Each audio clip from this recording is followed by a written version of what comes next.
Harare test জয়ের লক্ষ্য শান্তদের, চোখ অস্ট্রেলিয়া সফরের প্রস্তুতিতেও। 2028 টি-20 বিশ্বকাপে সরাসরি খেলবে বাংলাদেশ নারী দল। লাহোরে শিরোপা জিতল বাংলাদেশ সম্মিলিত স্কুল দল। ফলোয়ানে পড়ে হারের সংখ্যা কাটিয়ে ড্র করল বাংলাদেশ ইমার্জিং দল। টি-20কে আলাদা খেলা হিসেবে দেখতে বললেন আশ্বিন।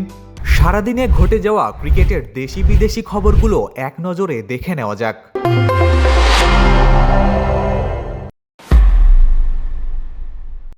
জিম্বাবুয়ের বিপক্ষে হারারে টেস্টকে সামনের কঠিন বিদেশ সফরের প্রস্তুতি হিসেবেও দেখছে বাংলাদেশ। অধিনায়ক নাজমুল হোসেন শান্ত জানিয়েছেন, কন্ডিশনের সঙ্গে দল ভালোভাবেই মানিয়ে নিয়েছে এবং জিম্বাবুয়ের সুযোগ সুবিধায়ও তারা সন্তুষ্ট। সামনে অস্ট্রেলিয়া ও দক্ষিণ আফ্রিকা সফর থাকায় এই টেস্টে ভালো পারফরমেন্স করে আত্মবিশ্বাস বাড়াতে চায় টাইগাররা। চলমান নারী টি-20 বিশ্বকাপের গ্রুপ পর্বে সেরা 8-এ জায়গা নিশ্চিত করে 2028 বিশ্বকাপে সরাসরি খেলার টিকিট কেটেছে বাংলাদেশ।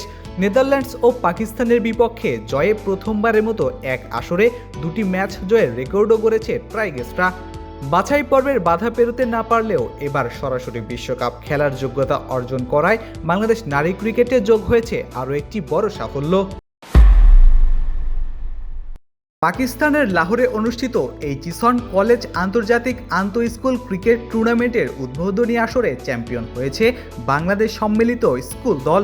ফাইনালে স্বাগতিক এইচিসন কলেজকে 5 উইকেটে হারিয়ে শিরোপা জিতে নেয় তারা। 129 রানের লক্ষ্য তাড়া করতে নেমে মোহাম্মদ নাইম হাসান সবুজ 48 রানের দারুণ ইনিংস খেলেন এবং ম্যাচ সেরা নির্বাচিত হন।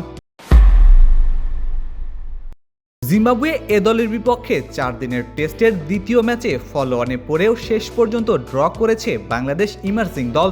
সফরকারীদের 357 রানের বিপরীতে প্রথম ইনিংসে 202 রানে অল আউট হওয়ার পর দ্বিতীয় ইনিংসে 5 উইকেটে 170 রান তুলেছিল স্বাগতিকরা। শেষ পর্যন্ত বৃষ্টির কারণে খেলা বন্ধ হয়ে গেলে ড্র হয় ম্যাচ। 2 ম্যাচের সিরিজের 2টি ম্যাচই ড্রয়ে শেষ হয়েছে। ভারতের সাবেক অলরাউন্ডার রবিচন্দ্রন আশ্বিনের মতে, আধুনিক টি-20 ক্রিকেটকে আর প্রচলিত ক্রিকেটের একটি সংস্করণ হিসেবে দেখা উচিত নয়, বরং এটি এখন আলাদা একটি খেলা। তার মতে এই ফরম্যাটে বোলারদের শুধু উইকেট বা ইকোনমি দিয়ে নয়, ম্যাচে চাপ তৈরি করার সক্ষমতা দিয়েও মূল্যায়ন করা উচিত। একই সঙ্গে ওয়ানডে ক্রিকেটের ভবিষ্যৎ নিয়েও উদ্বেগ প্রকাশ করেছেন এই অভিজ্ঞ স্পিনার। ফেসবুক, টুইটার, ইউটিউব সহ সামাজিক যোগাযোগ মাধ্যমে আমাদের ফলো করুন।